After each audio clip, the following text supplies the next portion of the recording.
आज हम देखने वाले हैं कि 2026 के अंदर हमें एक नए पैन कार्ड के लिए कैसे अप्लाई करना है। यहाँ पर जो तरीका बताऊंगा उसमें आपका जो पैन कार्ड है वो जल्दी से भी बन जाएगा और आप अपने पैन कार्ड पर अपनी मर्जी की फोटो और सिग्नेचर को अपलोड कर पाओगे और आपका जो पैन कार्ड है जनरेट होते ही उसकी ई कॉपी आपको ऑनलाइन मिल जाएगी और फिजिकल जो पैन कार्ड है ये आपके घर के पते पर पोस्ट के माध्यम से आ जाएगा। सबसे पहले तो हमें अपना जो ब्राउजर है वो ओपन करना है। यहाँ पर हमें सर्च करना है NSDL पैन। तो हमारे सामने गवर्नमेंट का जो ऑफिशियल पोर्टल है आ जाएगा। वैसे इसका जो लिंक है हमने वीडियो के डिस्क्रिप्शन में और आपको पिन कमेंट के अंदर भी दे रखा है, जहां से भी आप डायरेक्टली इस पोर्टल पर आ सकते हो। तो सबसे पहले तो एप्लीकेशन टाइप के सेक्शन में आना है। यहाँ पर new pan Indian citizen form number 49A ये वाला जो ऑप्शन है सेलेक्ट करना है। कैटेगरी में आना है। यहाँ पर हम खुद का पैन कार्ड बना रहे हैं तो इसलिए इंडिविजुअल वाला जो ऑप्शन है वो सेलेक्ट करेंगे। इसके बाद में आप सभी को यहाँ पर अपना जो टाइटल है सेलेक्ट करना है। यहाँ पर हमें अपना जो नाम है वो फिल करना है। एक चीज बता देता हूँ कि पैन कार्ड जब भी हम बनाते हैं तो इसमें 3 सेक्शन मिलते हैं नाम को इंटर करने के। जहां पर आप फर्स्ट नेम का सेक्शन देखोगे यहाँ पर आपको सेंटर में दिया गया है और मिडिल नेम यहाँ पर दर्ज करना है और आपका जो लास्ट नेम है वो यहाँ पर दर्ज करना है। अब एग्जाम्पल से मानते हैं जैसे कि जो आपका नाम है वो रजत कुमार यादव है तो ठीक आपका जो नाम है रजत हो जाएगा। वो फर्स्ट नेम यहाँ पर आएगा जो सेंटर में बॉक्स दिया गया है इसमें दर्ज करेंगे और मिडिल नेम जो होगा यहाँ पर आएगा।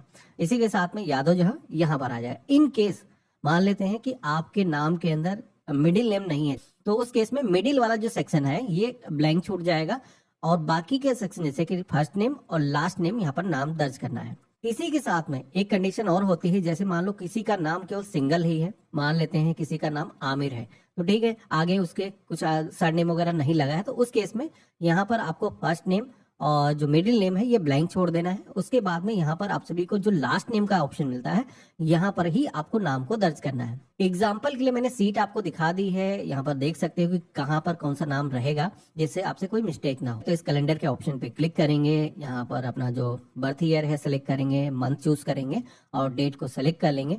इसके बाद में कम्युनिकेशन की डिटेल जिसमें कि ईमेल आईडी, मोबाइल नंबर यहाँ पर हमें दर्ज करना है। एक चीज ध्यान रखना है कि वर्चुअल कॉपी इसी ईमेल आईडी पर आएगी तो ध्यान रखना कि आपका जो ईमेल आईडी है वो एक्सेस आपके पास में होना चाहिए। यहाँ पर हम टर्म एंड कंडीशंस को एक्सेप्ट करने के लिए इस ऑप्शन पे क्लिक करेंगे, इस ऑप्शन पे टिक करेंगे और इसके बाद में हम सबमिट के ऑप्शन पे क्लिक करेंगे। तो हमारे सामने एक एप्लीकेशन का जो रेफरेंस नंबर है, जो टोकन आईडी है वो यहाँ पर जनरेट होकर के आ जाएगा। ये जो टोकन आईडी है ये हमें सबसे पहले तो अपने पास में नोट करके रख लेना है। कंटिन्यू के ऑप्शन पे क्लिक करना है। अब यहाँ पर एक चीज ध्यान रखना है कि एप्लीकेशन टाइप सबसे पहले तो सेलेक्ट करने के लिए बोला जाएगा कि पैन कार्ड को आप किस प्रोसेस से बनाना चाहते हो। आज की डेट में 3 मेथड आपको मिलते हैं पैन कार्ड को बनाने के। हम चाहते हैं कि हम मर्जी की फोटो अपनी लेटेस्ट लगा पाए और सिग्नेचर जो चाहिए होते हैं, जो जरूरी होते हैं वो हमें अपलोड करना है, इसलिए हम सेकंड वाले ऑप्शन पे क्लिक करेंगे। इसके बाद में अब हमें अपना जो नाम है जिस तरीके का हमारे आधार कार्ड पर है सेम वैसा नाम यहाँ पर फिल करना है। कैसा नाम आपके पैन कार्ड पर प्रिंट होकर के आएगा ये मिलान कर लेना है, ये सही तरीके से होना चाहिए। मेल फीमेल जो भी जेंडर है वो सेलेक्ट करेंगे। अब जरूरी जो सेक्शन है वो है यहाँ पर मम्मी पापा का जो नाम का डिटेल है वो यहाँ पर दर्ज करना है। तो जैसे आपने अपना नाम फिल किया था सबसे पहले तो आपको यहाँ पर बताना है अगर कोई सिंगल पेरेंट है तो उस केस में यहाँ पर यस के ऑप्शन पे क्लिक करेगा। जैसे कि केवल मदर की इन्फॉर्मेशन अगर आप दर्ज करना चाहते हो, हमने नोट के ऑप्शन पे क्लिक किया है और अब हम अपने फादर का name, first name, middle name, last name कुछ इस तरीके से फिल करेंगे। मम्मी का नेम ऑप्शनल है, अगर आप इसको ब्लैंक छोड़ना चाहते हो तो मदर का नेम आप छोड़ भी सकते हो। नाम किसका आप पैन कार्ड पर प्रिंट चाहते हो तो फादर का चाहते हैं, इस ऑप्शन पे क्लिक करेंगे और नेक्स्ट की टैब पे क्लिक करेंगे। अब इसके बाद में यहाँ पर आपसे भी से पूछा जाता है सोर्स ऑफ इनकम। तो जैसे कि किसी स्टूडेंट का आप पैन कार्ड बना रहे हो या फिर कोई ऐसा व्यक्ति है जैसे कि हाउस वाइफ है, तो अगर वैसे व्यक्ति का किसी का पैन कार्ड आप बना रहे हो तो नो इनकम के ऑप्शन पे क्लिक करोगे। बाकी अगर कोई जॉब के अंदर है, सैलरी से इनकम होती है या फिर कोई किसान है, हाउस एंड प्रॉपर्टी से इनकम होती है, तो अलग अलग ऑक्यूपेशन के ऑप्शन यहाँ पर मिल जाते हैं। तो आपके केस में जो भी एप्लीकेबल है आप यहाँ पर सेलेक्ट कर लेना। जैसे कि हम एक स्टूडेंट का बना रहे हैं तो नो इनकम के ऑप्शन पे क्लिक करेंगे। यहाँ पर एड्रेस ऑफ कम्युनिकेशन के सेक्शन में आना है। आप अपने घर का या फिर ऑफिस का पता आप जोड़ सकते हो, तो घर का पता सभी लोग जोड़ेंगे। रेसिडेंस की टैब पे हम क्लिक करेंगे और इसके बाद में हमें अपना जो घर का कंप्लीट एड्रेस है सबसे पहले तो हाउस नंबर, बिल्डिंग, अपार्टमेंट का जो भी नंबर है वो यहाँ पर दर्ज करना है। जो भी एरिया है, लोकेशन है, अगर आप ग्रामीण क्षेत्र से हो तो अपने विलेज का नाम यहाँ पर दर्ज करोगे, साथ ही में ग्राम सभा का नाम और इसके बाद में पोस्ट ऑफिस का जो नेम है यहाँ पर आपको दर्ज करना है। सब डिवीजन यानी कि तहसील का नाम हो जाएगा, डिस्ट्रिक्ट का नाम यहाँ पर रहेगा और कंट्री इंडिया रहेगा और इसके बाद में पिन कोड अपने एरिया का जो भी है वो आपको यहाँ पर दर्ज करना है। ऑफिस एड्रेस हमारे केस में एप्लीकेबल नहीं, क्योंकि हमने घर का पता ऐड कर दिया है, तो हम इससे चाहे तो ब्लैंक छोड़ सकते हैं। अब इसके बाद में आप सभी को अपनी जो कम्युनिकेशन की डिटेल है उनके सेक्शन में आना है। हमें कंट्री कोड यहाँ पर सेलेक्ट करने के लिए बोला गया है, तो इसे हम सेलेक्ट करेंगे। ईमेल आईडी भी हमारी रजिस्ट्रेशन पेज से ही आ चुकी है। एक ऑप्शन यहाँ पर मिलेगा जो कि है रिप्रेजेंटेटिव एसेस वाला। हमने यहाँ पर नो के ऑप्शन पे क्लिक किया है, हमारे केस में एप्लीकेबल नहीं है, और नेक्स्ट की टैब पे क्लिक करेंगे। अब यहाँ पर आप सभी के सामने एक अहम सेक्शन आता है, वो है AO code, area code, range code का। बेसिकली इनकम टैक्स डिपार्टमेंट ने अपने जो एरिया है वो हर डिस्ट्रिक्ट के अंदर डिवाइड करके रखे हैं। उनकी जो एरिया की लोकेशन है, आपका जो घर है किस लोकेशन के अंदर पड़ता है, जो पता आप दर्ज कर रहे हो, वो आपको यहाँ पर सेलेक्ट करना है। अब बेसिकली यहाँ पर सभी लोगों को कोड तो पता नहीं होंगे और इसकी हमें जरूरत पड़ती भी नहीं है, तो इसके लिए जो आसान सा तरीका है वो है हम यहाँ पर सेलेक्ट करेंगे इंडियन सिटीजन। तो जो भी हमारा वर्तमान पता है, जो हम आईडी देने वाले हैं, उसके अकॉर्डिंग हम यहाँ पर अपना जो डिस्ट्रिक्ट है सेलेक्ट कर लेंगे और एच के ऑप्शन पे क्लिक करेंगे। तो अब आप देखोगे कि हमारे सामने उस डिस्ट्रिक्ट के अंदर जो भी एरिया कोड, रेंज कोड, एओ कोड होंगे, उनकी कंप्लीट डिटेल आ जाएगी। आपके डिस्ट्रिक्ट का जो भी कोड है वो आपको यहाँ पर सेलेक्ट करना है। अगर आपको ए से जेड यहाँ पर दिखता है कि सारे ही अल्फाबेट से अगर शुरुआत हुई है लोकेशन की, तो आप यहाँ पर सेलेक्ट कर सकते हो। बेसिकली यहाँ पर अगर एक से ज्यादा लोकेशन दिखती है तो उसके अंदर आपको दिखेगा कि आपके एरिया का जो कोड है वो कौन सा है। तो यहाँ पर आपको जो भी लगता है, आपने रीड किया है, आपको यहाँ पर ये लग रहा है या फिर एक ही दिख रहा है, तो आप इसे सेलेक्ट करोगे। जैसे आप देखोगे कि हमने इस ऑप्शन पे टिक किया है, तो ऊपर आप देखोगे कि एरिया कोड, एओ टाइप, रेंज कोड, ये ऑटोमेटिक यहाँ पर फिल होकर के आ चुका है। मैनुअली यहाँ पर हमें कुछ भी करने की जरूरत नहीं। अब हमें इस फॉर्म में आगे बढ़ना है, नेक्स्ट की टैब पे क्लिक करेंगे। तो अब हमारे सामने डॉक्यूमेंट कौन कौन से हम इस पैन कार्ड को बनाने के लिए देने वाले हैं, उनका सिलेक्शन करने के लिए कहा जाएगा। जिसमें कि हम यहाँ पर प्रूफ ऑफ आइडेंटिटी की टाइप पे क्लिक करेंगे, तो यहाँ पर हमें एक पहचान का अपने एक दस्तावेज देना है, जिसमें कि हम अपना पासपोर्ट दे सकते हैं, ड्राइविंग लाइसेंस दे सकते हैं। इसके अलावा आपका जो आधार कार्ड है वो भी यहाँ पर चल जाएगा, राशन कार्ड का ऑप्शन दिया गया है, मल्टीपल ऑप्शन मिल जाते हैं। तो यहाँ पर जो भी आप डॉक्यूमेंट देने वाले हो जिसपे आपका जो नाम है वो सही है, वो यहाँ पर सेलेक्ट करना है। तो मेरे केस में, मोस्टली लोगों के केस में आधार सभी के पास में होगा, तो हम आधार यहाँ पर सेलेक्ट कर लेंगे। इसके बाद में प्रूफ ऑफ एड्रेस के सेक्शन में आएंगे। अब यहाँ पर हमें अपने पते का एक प्रूफ देना है। कई सारे डॉक्यूमेंट ऐसे होते हैं जैसे कि वोटर आईडी कार्ड, आधार कार्ड और पासपोर्ट, ये पते के अंदर भी मान्य होते हैं, तो वही आप दोबारा से सेलेक्ट कर सकते हो, या फिर कोई डिफरेंट डॉक्यूमेंट देना चाहते हो तो वो भी आप यहाँ पर दे सकते हो। मेरे पास में जैसे कि आधार कार्ड ही है, तो हम चाहें तो दोबारा से आधार ही यहाँ पर सेलेक्ट कर सकते हैं। तो हमने यहाँ पर आधार इस ऑप्शन पे भी सेलेक्ट कर दिया। अब तीसरा ऑप्शन मिलता है, वो है proof of date of birth का, जहां पर आपकी जो डेट ऑफ बर्थ है उसका एक दस्तावेज देना है। वैसे तो हम कहें कि आधार भी इसके अंदर चल जाता है, तो अगर आपके पास में कोई अन्य दस्तावेज नहीं है, केवल आधार ही है, तो आप अपना जो पैन कार्ड है वो आधार के बिहाफ पर भी बना सकते हो, बशर्ते आपके आधार कार्ड पर आपके पापा का जो नाम है वो जरूर होना चाहिए। तो यहाँ पर आधार कार्ड चल जाएगा, हम इसे सेलेक्ट कर लेंगे। अब बारी आती है डिक्लेरेशन की, तो यहाँ पर हिमसेल्फ वाला जो ऑप्शन है ये सेलेक्ट करना है। और इसके बाद में जिस भी जगह से आप फॉर्म भर रहे हो, आप अपने डिस्ट्रिक्ट का नाम, आप अपने विलेज का नाम यहाँ पर दर्ज कर सकते हो। और इसके बाद में अब आपको अपनी जो फोटो है वो यहाँ पर अपलोड करना है। यहाँ पर एक चीज बता देता हूँ कि पैन कार्ड के केस में फोटो और सिग्नेचर का स्पेसिफिक एक डायमेंशन होता है, जो कि यहाँ पर दिखाया गया है। तो आपको करना ये है कि सबसे पहले तो अपने फोन से एक पासपोर्ट साइज की जो फोटो है वो कैप्चर कर लेना है। और एक चीज ध्यान रखना है कि फोटो ऐसी होनी चाहिए कि फ्रंट को आप देख रहे हो और आपके दोनों काल हल्का हल्का विजिबल होने चाहिए, यानी कि पूरा चेहरा आपका विजिबल होना चाहिए। तो यहाँ पर ये जो फोटो है आपने जो कैप्चर करी है, इसका साइज देख लेना है। 50 KB से ज्यादा साइज नहीं होना चाहिए, नहीं तो आप अपलोड नहीं कर पाओगे। तो अगर इसका साइज ज्यादा है तो हमने अपनी वेबसाइट पर एक टूल आपको दे रखा है, जहां पर जाओगे आप अपनी जो फोटो है अपलोड करके उसका जो साइज है रिड्यूस कर सकते हो, जिस साइज के यहाँ पर फोटो को जरूरत है। तो यहाँ पर हम दोबारा से आएंगे, या फोटो या जो हमने डाउनलोड करी है सेलेक्ट करेंगे, अपलोड करेंगे। तो यहाँ पर ये जो फोटो है अपलोड हो चुकी है। अब इसी तरीके से सिग्नेचर भी हमें अपलोड करना है, जिसमें भी 2 सेंटीमीटर बाय 4.5 सेंटीमीटर की जो फोटो है वो होनी चाहिए, और इसका भी साइज 50 KB से ज्यादा नहीं होना चाहिए। जब भी आपको सिग्नेचर पेपर पे करना है तो उतनी एरिया को आपको क्रॉप कर लेना है। तो अगर आप क्रॉप करने के लिए भी टूल यूज करना चाहते हो तो हमारी वेबसाइट पर ऑप्शन दिया गया है, सरकारी डीएनए टूल्स पर आप जाओगे तो ये भी टूल आपको मिल जाएगा, जहां पर आप इमेज को जो है क्रॉप कर सकते हो। जितनी एरिया के अंदर आपके सिग्नेचर हैं उतने ही रखने हैं, जिससे कि आपके जो सिग्नेचर है जब पैन कार्ड पर आए तो आपके पढ़ने में आए, है ना, बाद में दिक्कत ना हो। तो हमने यहाँ पर सेलेक्ट कर लिया है और अपलोड के ऑप्शन पे क्लिक करेंगे। तो इस तरीके से फोटो भी अपलोड हो चुकी है और सिग्नेचर भी हमारे अपलोड हो चुके हैं। अब इतना करने के बाद में आप सभी को सपोर्टिंग डॉक्यूमेंट की टाइप पे आना है, जहां पर अब जो भी दस्तावेज आप दे रहे हो इस पैन कार्ड को बनाने के लिए, जैसे कि आपने वोटर आईडी कार्ड दिया है, पासपोर्ट दिया है या फिर आधार कार्ड आपने दिया है, तो उन सारे ही डॉक्यूमेंट को यहाँ पर अपलोड करना है। और अपलोड करते समय एक चीज और ध्यान रखनी है कि डॉक्यूमेंट जो होते हैं, जैसे कि हम आधार की बात करें या फिर पासपोर्ट की बात करें, वोटर आईडी कार्ड की बात करें, तो ये जो दस्तावेज होते हैं आधी इंफॉर्मेशन इनमें फ्रंट पे होती है, आधी इंफॉर्मेशन उसके जस्ट बैक साइड में होती है।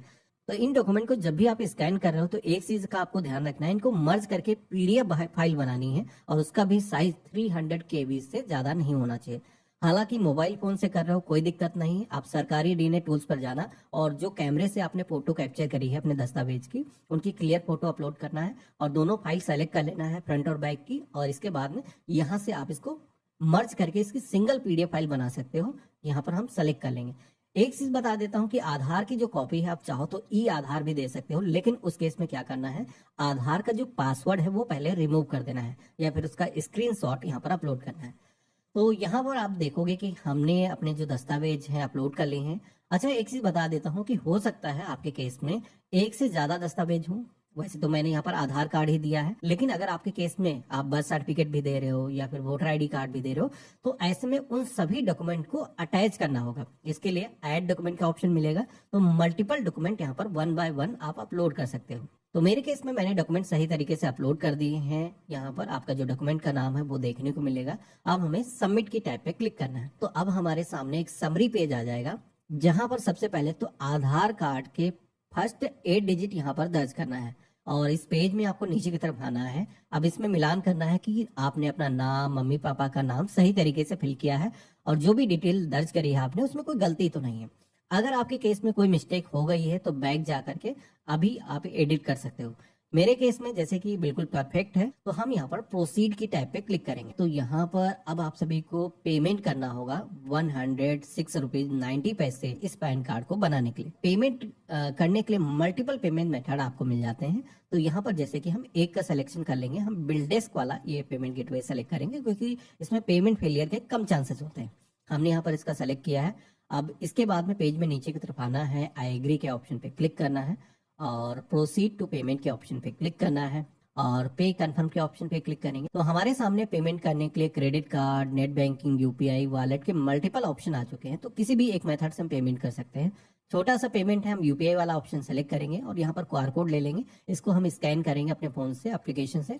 तो हमारा जो पेमेंट है वो सक्सेसफुली आप देखोगे कि हो चुका है।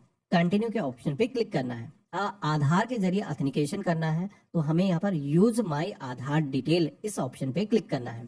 अब हमने इस ऑप्शन पे क्लिक किया है तो अब ऑथेंटिकेशन का ऑप्शन मिलेगा, इस पे हम क्लिक करेंगे और यहाँ पर हमें ओटीपी जनरेट के ऑप्शन पे क्लिक करना है। अब एक चीज बता देता हूँ कि ये प्रोसेस कंप्लीट करने के लिए आपके पास में आपका जो आधार लिंक्ड मोबाइल नंबर है वो मौजूद होना चाहिए। तो हमने यहाँ पर ओटीपी जनरेशन के ऑप्शन पे क्लिक किया है। हमारे आधार कार्ड से जो भी हमारा मोबाइल नंबर लिंक है उस पर एक ओटीपी आया है, वो हम यहाँ पर दर्ज करेंगे और सबमिट के ऑप्शन पे क्लिक करेंगे। इसके बाद में क्लिक है कंटिन्यू के ऑप्शन पे क्लिक करेंगे। अब यहाँ पर ई साइन करने के लिए आई हेयर बाय के ऑप्शन पे क्लिक करना है, अपना आधार नंबर दर्ज करना है और सेंड ओटीपी के ऑप्शन पे क्लिक करना है। तो आपके फोन पर अगेन एक ओटीपी आएगा, वो आपको यहाँ पर दर्ज करना है और वेरीफाई ओटीपी के ऑप्शन पे क्लिक करना है। तो यहाँ पर आप देखोगे कि हमारा ओटीपी वेरिफिकेशन सक्सेसफुली हो चुका है। आप देखोगे कि हमारे सामने एक्नॉलेजमेंट स्लिप भी यहाँ पर जनरेट होकर के आ चुकी है। अब यहाँ पर आप देखोगे कि हमें एक पावती स्लिप दी गई है पैन कार्ड को बनाने के लिए, इसकी जो रसीद है वो मिली है, लेकिन इस रिसिप्ट को अगर आपको देखना है तो उसके लिए एक पासवर्ड आपको दर्ज करने के लिए कहा जाएगा। अब ये जो पासवर्ड है और कुछ नहीं, यहाँ पर आपको अपनी जो डेट ऑफ बर्थ है विदाउट एनी सिंबल के कंप्लीट अपनी जो डेट ऑफ बर्थ है दर्ज करना है और ओके के ऑप्शन पे क्लिक करना है। तो यहाँ पर आप देखोगे कि हमारे सामने एप्लीकेशन फॉर्म आ चुका है। बेसिकली ये जो फॉर्म है ऐसा ही भरा जाता है फिजिकल, अगर आप फॉर्म भरते हो इसे सुरक्षित करके रख लेंगे। बेसिकली इस पे जो रसीद नंबर है, जो आपका एक्नॉलेजमेंट नंबर है जिसके जरिए आप पैन कार्ड का स्टेटस ट्रैक करोगे, वो यहाँ पर मेंशन किया गया है। साथ ही में जो भी दस्तावेज आपने दिए हैं पैन कार्ड को बनाने के लिए, वो यहाँ पर दस्तावेज आपको यहाँ पर दिखाए गए। अब बारी आती है इनकम टैक्स डिपार्टमेंट के ऑफिसर्स की, वो इसको वेरीफाई करेंगे और आपका जो पैन कार्ड है महज अगर वर्किंग डेज हैं तो 3 से 4 दिनों के अंदर जनरेट हो जाता है और आपको ईमेल पर उसका नोटिफिकेशन आ जाता है, जिसके बाद में आप ईमेल से अपने पैन कार्ड की जो डिजिटल कॉपी है वो प्रिंट करके अगर आपको कहीं पे भी लगाना है तो वो जो पैन कार्ड है आप लगा सकते हो, वो भी एक मान्य दस्तावेज होता है। साथ ही में आपका जो पैन कार्ड है यहाँ से प्रिंट करके इंडिया पोस्ट के माध्यम से डिस्पैच कर दिया जाता है, जिसमें कि आपकी लोकेशन के अकॉर्डिंग अगर आप शहरी क्षेत्र से हो तो 7 दिनों के अंदर, नहीं तो ग्रामीण क्षेत्र से हो तो 15 दिनों के अंदर आपका जो पैन कार्ड है आपके घर के पते पर रिसीव हो जाता है। कभी भी अगर आपको अपना वर्तमान स्टेटस जानना है, जैसे कि आपने अप्लाई किया उसके बाद में कोई नोटिफिकेशन नहीं आया, आपको जानना है कि आपका पैन कार्ड बना है या नहीं बना है, तो इसके लिए इस पोर्टल पर ही एक ऑप्शन मिलता है no status of PAN application का। हम इस ऑप्शन पे क्लिक करेंगे और यहाँ पर पैन न्यू एप्लीकेशन सेलेक्ट करेंगे। अपना जो नंबर आपको मिला था एप्लीकेशन पर वो आपको यहाँ पर दर्ज करना है और कैप्चा कोड सेम दर्ज करना है। सबमिट करोगे तो आप सभी के सामने वर्तमान जो स्टेटस है वो यहाँ पर आ जाएगा कि हमारा जो पैन कार्ड है ये बना है या नहीं बना है। जैसे कि आप देखोगे कि जस्ट हमने एप्लीकेशन को सबमिट किया है, जो प्रोटीन डिपार्टमेंट है, जो एनएसडीएल डिपार्टमेंट है, वो अभी इसको वेरीफाई करेगा। जैसे पैन कार्ड जनरेट हो जाएगा तो जैसे कि मेरे केस में देखोगे कि इससे पहले हमने जब अप्लाई किया था हमारा जो पैन कार्ड है ये इंडिया पोस्ट के माध्यम से प्रिंट करके घर के पते पर सेंड किया जा चुका है। उसका जो ट्रैकिंग नंबर है इंडिया पोस्ट का वो भी यहाँ पर दिखाया गया है। अगर हम चाहें तो ये जो ट्रैकिंग नंबर है यूज करके हम इंडिया पोस्ट की वेबसाइट पर उसकी लाइव लोकेशन देख सकते हैं कि किस पोस्ट ऑफिस के अंदर भी पहुंचा है। आप वहां पर इंफॉर्मेशन रियल टाइम पर जान सकते हो। ये था कंप्लीट प्रोसेस। इस तरीके से आप एक नए पैन कार्ड के लिए अप्लाई कर सकते हो। ये जो पोर्टल है इससे जो पैन कार्ड बनता है वो काफी जल्दी बन जाता है और आपके घर के पते पर पोस्ट के माध्यम से पैन कार्ड आ जाएगा। बाकी आप सभी के मन में कोई भी सवाल हो, आप पैन कार्ड से रिलेटेड या फिर किसी अदर टॉपिक पर कोई वीडियो देखना चाहते हो तो मुझे कमेंट में लिख करके बता सकते हो। हम मिलते हैं ऐसे ही एक नया वीडियो में, तब तक के लिए गुड बाय, जय हिंद।